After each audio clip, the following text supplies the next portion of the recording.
This poor high schooler is Truck Kun's latest victim, and when he wakes up, he finds himself in an isekai world. But what he doesn't know is that he has a hidden trait that makes him immortal. The story begins in a medieval isekai world, where a high schooler named Ryo can be seen lying down inside an empty cottage. The cottage has no furniture inside, except for only 2 books and a knife left on the table. Ryo gets up, ignores these 3 items, and goes outside to get some fresh air. He looks around and sees nothing but tall mountains everywhere. He then looks at his hands and chants the spell, "Water, come forth," prompting a small body of water to appear magically and splash in his hand. It all begins a few days ago, when Ryo suddenly finds himself in a white, empty void. As he starts to wonder where he is, the angel hosting this realm appears and, reading his thoughts, assures him that this realm is not the afterlife. The angel expresses how glad he is to finally have a visitor after years, but at the same time shows grievance because Ryo has just passed away in his home world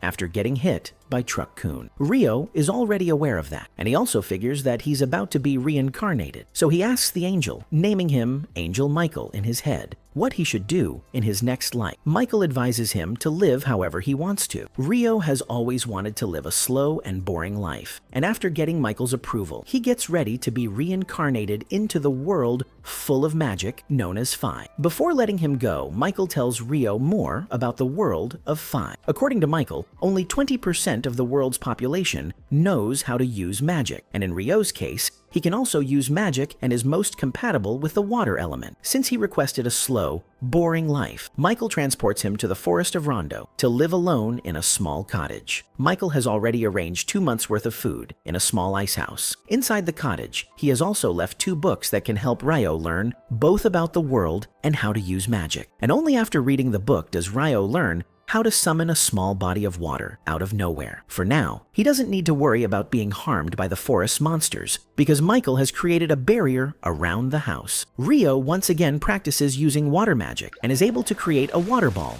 just by imagining it, discovering that he no longer needs to chant the spell out loud. Pretty convenient for the main character. Using his magic, Ryo then fills the bathtub with fresh water, which I think is gross because the water is technically coming from his insides. The water in the bathtub is super cold, so he must now find a way to heat it up. He gets ready to light a fire using, of course, the most ancient, inefficient technique known to mankind. After failing to light a spark after several attempts, he gives up and wonders if there's a way to work around this with magic. Putting his previous life's chemistry lessons to good use, Ryo separates hydrogen from oxygen, which causes the water to crystallize and turn into ice. Now that he has ice, he uses it as a medium to condense the sun's rays, using it like a magnifying glass, and manages to unlock fire. With that fire, Ryo finally unlocks hot water and takes a slow, long bath. His thoughts clear up, and with his mind refreshed, he realizes that he can just make hot water using magic by applying the same technique in reverse that he used to make ice. But that's for later. For now, he goes to eat dinner. While eating, he realizes he must start hunting soon as his food supply will run out. But he hesitates because if he goes out into the forest, he's surely going to encounter monsters, which he believes he cannot defeat with that small knife Michael left him. This means he will now have to unlock offensive magic as well. The next day, Ryo works on his first attack spell, Water Ball, but it doesn't deal any damage to the target tree, so he modifies the spell, narrowing the ball into the size of an arrow. Only after hours of practice does he manage to unlock the most basic form of the water jet spell, which, to be fair, still doesn't deal any damage to the target tree. The following day, he works on improving his ice magic since his water magic hasn't shown any signs of effectiveness in battle. He carefully creates an ice crystal but fails to levitate it because projecting ice is not as easy as water. Still, after several hours of practice, Ryo manages to summon several ice crystals at once, but still fails to launch them at the tree. After several days of trial and error, he becomes skilled enough to at least form ice crystals in an instant, but he still doesn't possess enough power to use them as projectiles. Regardless, because time is running out, Ryo works around it, using the ice crystal as a spearhead and venturing into the forest. Near a riverbank, he finds some quartz and is glad because he can now use it to light a fire in case he depletes all his mana. He then goes to collect some medicinal herbs when a monster named Lesser Boar targets him as an easy kill. The boar charges straight at him, but out of fear, Ryo fails to move his feet which almost ends his isekai journey right then and there. But at the very last second, the thought of dying again helps him jump away. This time, he uses magic to his advantage, making the ground slippery by turning it into ice, causing the boar to slip. He then quickly makes several icicles appear before the boar, and the boar ends up getting pierced to its demise. The adage, desperate times call for desperate measures, suits him so well, because see him pull off water magic in the heat of the moment. Well, it was a great attempt, but he's still nowhere close to being good. He goes home and immediately learns about monsters in the Monster Compendium, and it doesn't take him long to realize that lesser boars are the weakest of all monsters. He takes his time to read through the book to learn about other creatures he might encounter, because maybe his slow life isn't actually slow. He reads the page that talks about dragons, and all the book can tell him is that when he sees a dragon, he should run. It's not like he can outrun it. He'll still die, but he should still make an attempt to run. He flips to the next page that talks about an Akuna. For this monster, he doesn't even have to run. He just has to pray he doesn't encounter it. The book doesn't seem to help him much, but he keeps reading. You'd assume he'd be discouraged by his last hunting encounter, but a boy can't stay indoors forever. Hence, the following day, he prepares himself and goes outside again. The day starts on a good note as he finds a tree with fruits. When he takes the first bite, it truly makes up for all the stress he went through the previous day. It tastes so good. Well, it brings him another stage of stress as an assassin hawk flies toward him and knocks him down. He sees that the hawk is stronger than he is, and there's no way he can conquer it. The hawk uses air magic that is invisible, so there's no way he can fight back. He remembers the idea from the book and runs, but how will he outrun a bird? Seeing he's trapped, he stops to fight. He uses his ice magic to trap the hawk. When he assumes the hawk is dead, he goes closer to it, but the hawk breaks through the ice, though one of its eyes is injured. When the hawk realizes he's stronger than before, it runs off. He sighs in relief and collapses to the ground, complaining that the slow life he asked for isn't actually slow. He tries to find his way back home but realizes he's lost after running from the hawk. As he navigates the forest,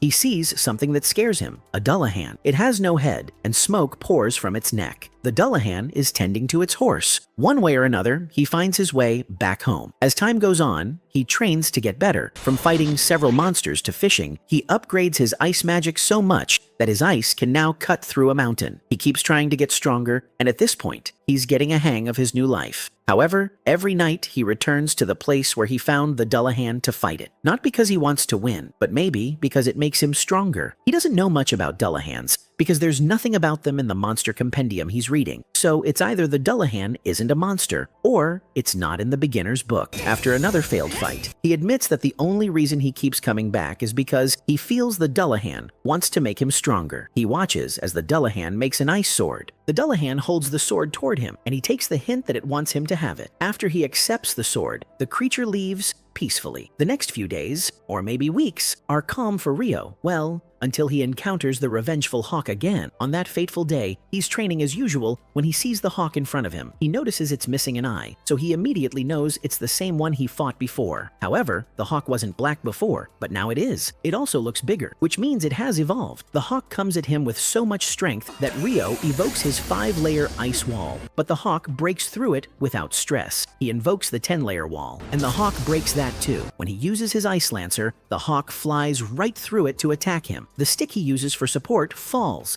and in the heat of the moment, he picks up the sword he got from the Dullahan and attacks the hawk. The sword works. The hawk falls back, then comes at him again with full force, but he uses the sword to pierce it, and it falls. He walks up to the hawk, admitting that the creature is quite determined. Well, he had taken its eye again, and he knows the hawk wanted to fight back. However, for him, fighting the hawk has made him stronger, so he has the hawk to thank for that. He also admits that the hawk evolved just to fight him, so he gives it a moment of honor by letting it die by his hand. He removes his sword, and the hawk dies. He continues his journey, unaware that a dragon is nearby. The dragon comes up to him and speaks. He's shocked that he can hear a dragon's voice. The dragon is also glad that he can use his telepathy again. He asks Rio if he's seen an evolved hawk, and Rio says he killed it. The dragon wonders how Rio could have the power to do that, so Rio shows him the sword. The dragon recognizes it as the sword of the Fairy King, and asks what Rio did to the Fairy King to receive such a gift. But Rio doesn't know either. Since he's done with his questions for Rio, Rio also asks him a few questions. They talk until it's late, before the dragon says he has to leave. Before leaving, Rio introduces himself, and the dragon says his name is Lewin. Rio is literally having a swell time in his new life. So much so that the angel who reincarnated him checks his slab again and realizes he missed something important. Rio has a hidden feature in this new world that the angel didn't notice because the last person he sent there didn't have the same power. It's the power of eternal youth. How will Rio use this power? What does this mean for him? By the riverbank, a strange boy with a red hair lays on the sand. Who is he? The story begins as the Demon King launches an all-out invasion on the entire world. This invasion leads to the downfall of many nations, including the Gargan Empire, which has the largest population of humanoid warriors. As humans, elves and dwarves slowly become cornered and face extinction. They are forced to take desperate measures. They combine all their forces and fight the demons like there's no turning back. Among them comes a suicide squad that manages to infiltrate the Demon King's castle in a final attempt to slay him. After a long and grueling battle that decides the fate of mankind, the Demon King is finally defeated, and the heroes of the Suicide Squad are about to escape. That is, until they stumble upon something even more ominous. They discover a woman shackled in chains, guarded by two monstrously powerful demons. One of the heroes, Theron, seems to recognize the imprisoned girl and decides to stay behind, instructing his two teammates, Kyle and Ursa, to leave without him, and they do accordingly. But on their way out of the castle, they enter a room where a mysterious crimson crystal is being stored. The male hero, Kyle, begins to approach it when several magic orbs strike from above. While he manages to block most of the attacks with his sword, one of the orbs hits him directly, leaving him completely defenseless. That's when Ursa, his mage comrade, steps in front of him and uses the last bit of her power to shield him, sacrificing herself to save his life. As Ursa disappears into nothingness, the mysterious winged attacker finally reveals himself before Kyle. Overflowing with rage and grief, Kyle charges forward in a reckless attempt at revenge. But even after landing a blow, his attack does nothing. The winged demon relentlessly launches enhanced deadly feathers at Kyle, giving him no chance to counter. Kyle's sword spirit informs him that the technique the demon is using is called Elimination, an unblockable high-level spell that destroys everything in its path. Knowing he won't survive the next strike, Kyle makes a desperate choice. He decides to release the full power of his sword's gemstone. The sword spirit doesn't object, willing to do anything to protect its worthy wielder. Kyle activates his ultimate attack, unleashing all of the gemstone's power, and strikes the demon with everything he has. His blade pierces through the enemy, ending the demon's life, along with the swords as well. Silence follows, and Kyle realizes he's the only survivor of the battle. Even though peace is finally restored, he has nothing left. His home, his friends, his loved ones, none of them survived. With nothing to live for, he collapses to the ground, ready to give up. But out of nowhere, the crimson crystal starts glowing uncontrollably. Sensing danger, Kyle pushes himself up with the last of his strength and walks toward the crystal to stop it from doing anything that could harm mankind. But the moment he touches it, everything fades to black. When Kyle regains consciousness, he finds himself lying in his bed in his own room. But how is that even possible? Seeking answers, he rushes to the window and sees his city in the distance, the one that should have been in flames and reduced to rubble, completely intact. As tears roll down his cheeks, he becomes convinced that this must be a cruel dream created by his mind. Then the door opens. His childhood friend, Lisa, enters casually, telling him to come downstairs already because he's been sleeping for too long. Kyle stares at her in disbelief. Lisa, of course, doesn't understand what's going on. She assumes he's acting strange because he has an upset stomach and comes closer to check on him, only for Kyle to pull her in for a tight hug, overwhelmed with joy just to see her alive again. She blushes and asks him if he's drunk or something. She tries to get away, only for Kyle to hug her more tightly. This ends up with both of them conveniently falling onto the bed, leaving Kyle completely flustered. Lisa, finally gaining some control, shoves Kyle away from her and strikes him with a punch to the gut. She screams at Kyle, saying that whatever he just did to her, she needs some time to process it and must prepare herself mentally before giving him a reply. After saying so, she calls him a buka and runs out of his room. Kyle, still clutching his stomach in pain, suddenly realizes that he's not supposed to feel any pain, as this is supposed to be a dream, which means whatever this is, it must be real. He notices something under his blanket, and as he lifts it up, he finds the crimson crystal lying there, making him realize that it was the crystal's power that allowed him to go back in time before the invasion had begun. Looking in the mirror, Kyle figures out that he is now much younger than he was. He takes a look at his body to see that he has no injury, which makes him believe that this is no dream. He takes a look outside the window to see that the land is back to normal, and since Lisa, the love of his life, was alive, he concludes that he has been sent to the past. This thought leads him to take a much closer look at the magic stone, but he doubts that it would have the power to send him to the past. While he deliberates on this, his stomach rumbles from hunger, and he rushes out to find something to eat. Fortunately, he was met by a full table of food which Lisa had made. The sight of this reminds him of the time when Lisa would always come over to help him and his mom with the cooking. Without wasting much time, he helps himself out by destroying every single plate. After a while, he ends up finishing everything on the table. At that moment, his brother, Theron, strolls into the dining room to have his breakfast. However, he is met by a table as empty as his brother's head. The thought of Kyle finishing everything by himself shocks Theron, but he chooses to let it go since that day was Kyle's birthday, even though Kyle doesn't see this as a worthy enough birthday gift. Meanwhile, seeing Theron, he is reminded that they were just in a fight together before his death. However, the hungry brother leaves to find a solution to his hunger. On the other hand, Kyle finally realizes that he has indeed returned to the past, but in order to get answers,